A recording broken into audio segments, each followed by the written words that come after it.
Mpenzi mtazamaji na mfuatiliaji wa Mbugi TV, tumsifu Yesu Kristo.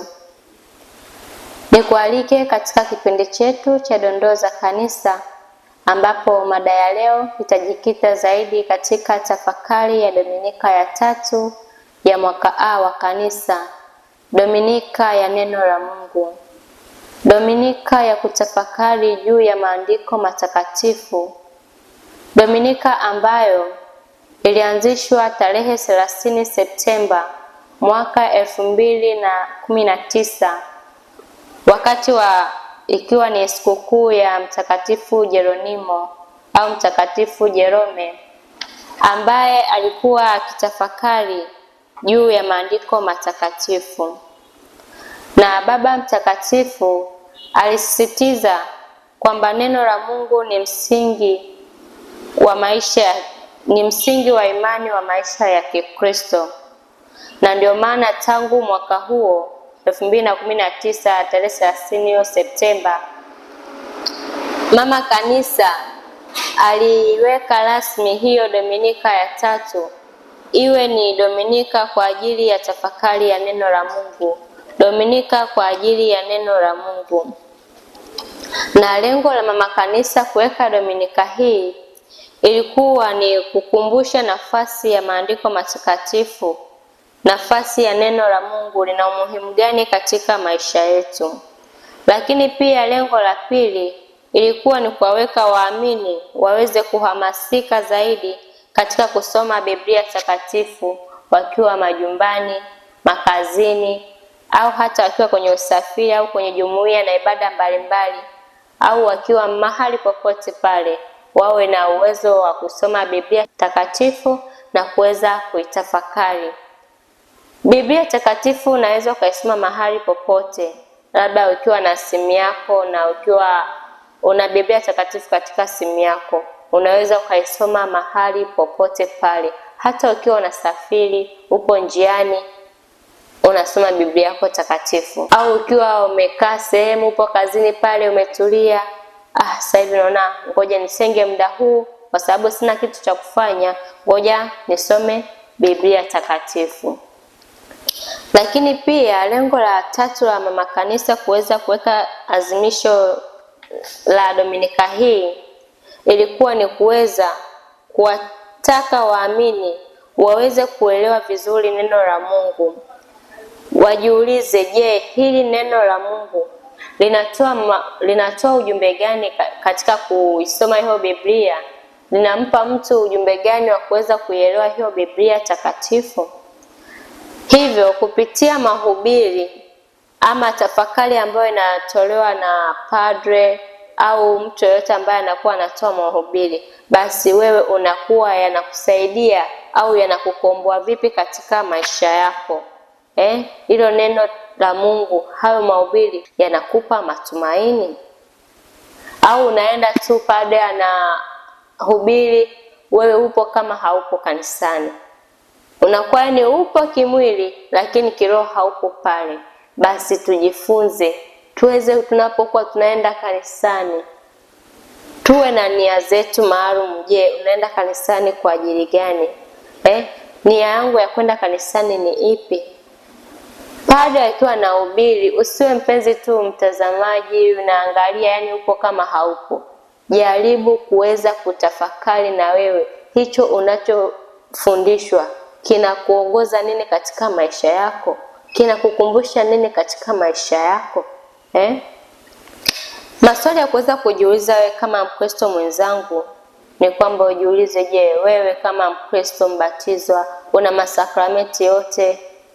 Au hata kama hujabatizwa lakini ni Mkristo na unajua kabisa unaelewa Biblia takatifu, unapaswa kujiuliza, je, unayo Biblia takatifu? Unaisoma na kuitafakari? Sio Biblia takatifu unayo, lakini imekuwa ni sehemu ya kuhifadhia pesa zako, sehemu ya kuhifadhia hela zako. Hapana, Biblia takatifu ni kuisoma, kuitafakari na kuielewa na kutambua inakupa mwongozo gani katika maisha yako. Biblia takatifu sio sehemu ya kuhifadhiwa tu ipigwe na vumbi. Si umenielewa? Katika masomo yetu, somo la kwanza linatoka katika kitabu cha Nabii Isaya sura ya 9 aya ya 1 mpaka ya 4. Hayo ni masomo ambayo yanatoka katika hii Dominika ya 3 ya mwaka A wa kanisa. Somo la kwanza ni Isaya 9 mstari wa 1 mpaka wa 4.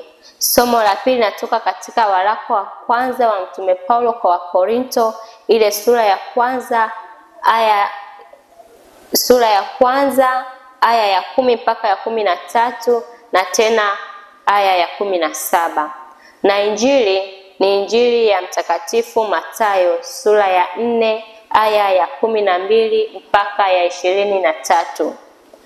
Katika injili Yesu anawaita mitume Petro, Andrea, Yakobo, Yohane, anawaambia, nifuate mimi, nifuate nami nitawafanya kuwa wavuvi wa watu. Kristo anatuasa tuache dhambi zetu, tuache hofu, tuache visingizio na tumfuate Kristo, sio tu kwa maneno bali tumfuate kwa matendo. Tusimfuate kwa maneno tu Kristo, kwa matendo yadhihirike kweli tunamfuata Kristo katika maisha yetu.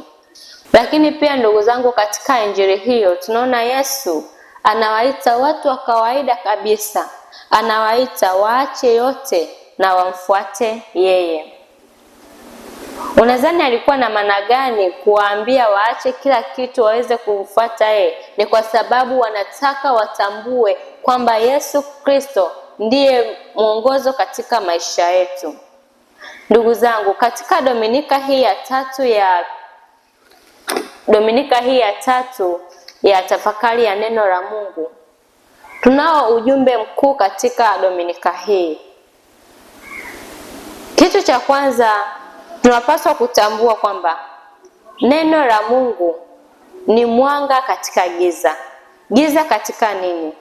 Giza katika changamoto za maisha yetu, giza katika umaskini, giza katika kukata tamaa, ama giza katika dhambi. Haya yote ni mambo ya giza ambayo yanakuwa sio mwanga katika maisha, lakini kwa kusoma na kutafakari neno la Mungu na kuielewa linataka nini, unaweza ukaepukana na hivi vyote katika maisha yako. Lakini pia ujumbe wa leo natupa tafakari kwamba neno la Mungu ni chanzo cha umoja. Neno la Mungu linatufanya tushikamane na Yesu Kristo. Lakini pia neno la Mungu ni mwito wa toba na mabadiliko. Neno la Mungu ni mwito na toba wa mabadiliko.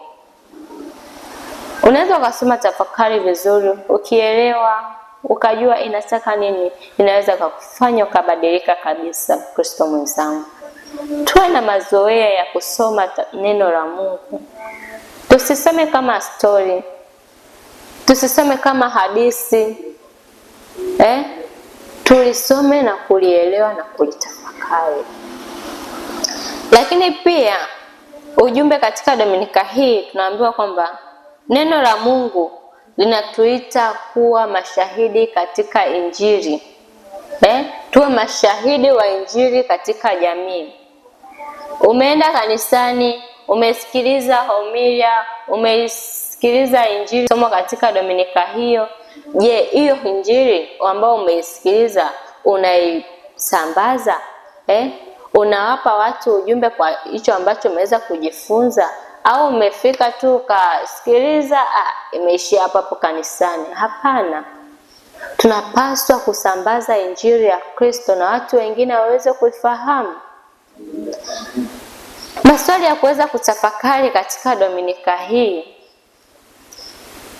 ni kwamba ni giza gani katika maisha yetu ambayo linahitaji kumkabidhi Kristo? Ukiachana hizo changamoto za maisha, umaskini ama kukata tamaa pamoja na dhambi, je, ni giza gani wewe kwako ambalo linakufanya uweze kumkabidhi Kristo katika maisha yako? Mkabidhi Kristo naye atakuwa mwanga katika maisha yako. Kitu kingine, je, unachangia umoja au migawanyiko katika familia au jamii? Unaweza ukawa upo kanisani lakini hauko katika umoja. Yaani haupo kabisa, haungani na Kristo katika kumsikiliza yeye. Hiyo nayo napaswa kuweza kutafakari. Lakini pia unaweza kujiuliza kwamba unasoma na kusikiliza, je, unasoma na kusikiliza neno la Mungu na kuishi hilo neno la Mungu kila siku? Neno la Mungu ni mwendelezo wa kila siku, sio tu leo unasoma kesho naacha. Hiyo sio sawa katika Kristo. Tuhitimishe tafakari yetu ya Dominika hii ya 3 ya mwaka A wa kanisa, Dominika ya neno la Mungu. Ni kwamba ukitaka kumfahamu Kristo vizuri, lazima usome neno la Mungu. Katika kusoma neno la Mungu ndiko tunakoweza kumfahamu Kristo katika maisha yetu. Niwatakie Dominika iliyo njema na Dominika yenye baraka, ambayo itakuwa ni Dominika ambayo utaweza kubadilika katika maisha yako, utaweza kuishi na Kristo katika maisha yako, utaweza kusoma neno la Mungu katika maisha yako na kuweza kulitafakari vizuri zaidi. Niwatakie Dominika njema wapenzi watazamaji na wafuatiliaji wa Mbugi TV. Mbugi TV, habari, kazi na sala. This is Mbugi TV. Habari, kazi na sala.